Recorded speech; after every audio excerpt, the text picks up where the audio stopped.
Mga kapuso, kulang na kulang pa rin ang ulan ngayon pong Abril.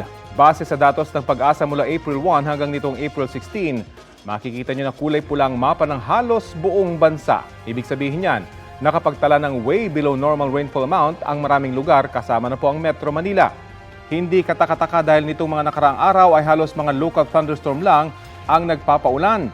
Lalo pang bumaba ang tsansa ng ulan dahil sa patuloy na pag-iral ng ridge ng high pressure area sa eastern section ng Luzon. Ngayong Huwebes, aabot sa halos 20 lugar ang posibleng muling tamaan ng matinding alinsangan. 45 degrees Celsius ang posibleng heat index sa Aborlan, Palawan. Apektado rin ang ilang bahagi ng Ilocos Region, Cagayan Valley, Southern Luzon at Visayas. Tuloy rin ang paguba ng tubig sa maraming dam kabilang ang Angat. Nananatili pa namang mataas sa 180 meters na minimum operating level ang tubig sa Angat. Kapuso, alamin ang maiinit na balita. Bisitahin at mag-subscribe sa GMA Integrated News sa YouTube.